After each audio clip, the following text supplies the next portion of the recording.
ভারতের বহুল আলোচিত সেভেন সিস্টার্স নিয়ে আবারও খেলা দেখালেন প্রধান উপদেষ্টা ডক্টর মোহাম্মদ ইউনূস।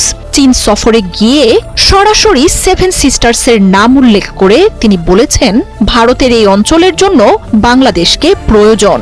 এর মাধ্যমে বাংলাদেশ সরকারের প্রধান উপদেষ্টা ভারতকে স্পষ্ট বার্তা দিলেন বলেই মনে করছেন বিশ্লেষকরা।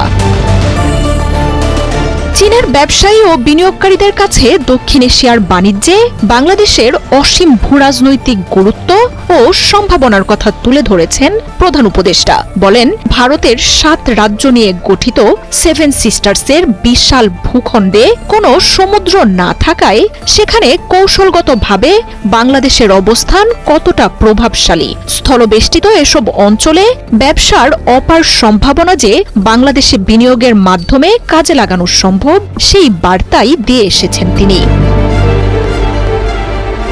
নতুন বাংলাদেশে শি জিনপিং এর দেশ চীনকে পাশে চায় ঢাকা। প্রধান উপদেষ্টার চীন সফর যেন এই দুই দেশের সম্পর্কে এলো মাইল ফলক হয়ে। বাংলাদেশের সাথে সম্পর্কের গুরুত্ব বোঝাতে বৈঠকের আগে বিরল সম্মান প্রদর্শন করে নিজের অফিস কক্ষ থেকে বেরিয়ে এসে প্রধান উপদেষ্টাকে স্বাগত জানান শি জিনপিং।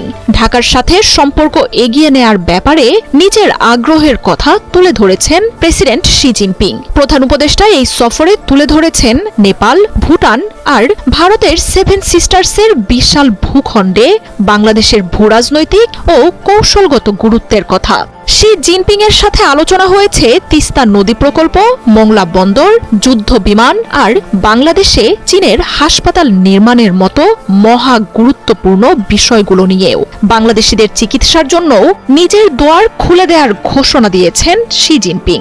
বাংলাদেশের বিশেষায়িত হাসপাতাল তৈরিরও ঘোষণা দিয়েছেন তিনি। প্রতিবেশী হিসেবে নিজেদের পররাষ্ট্র নীতিতে বাংলাদেশ কতটা গুরুত্বপূর্ণ তা তুলে ধরার পাশাপাশি স্বল্প সময়ে চীনের উন্নয়নের অভিজ্ঞতা ও কৌশল ঢাকার সাথে ভাগ করে নেয়ারও প্রস্তাব দেন চীনা প্রেসিডেন্ট।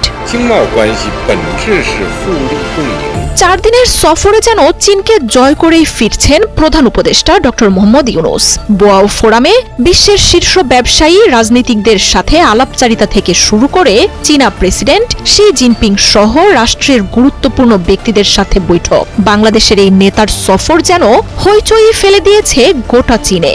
সহজ সরল আর সাবলীল ভাষায় নতুন বাংলাদেশ আর দেশের সম্ভাবনাকে যেন বিশ্বের সামনে নতুন করে তুলে ধরলেন তিনি। কোনো জটিল কূটনীতি নয়, দেশের উন্নয়নের ব্যাপারে যা কিছু প্রয়োজন সেগুলোই স্পষ্ট ভাষায় পরাশক্তি চীন আর তার নীতি নির্ধারকদের জানিয়ে দিলেন তিনি।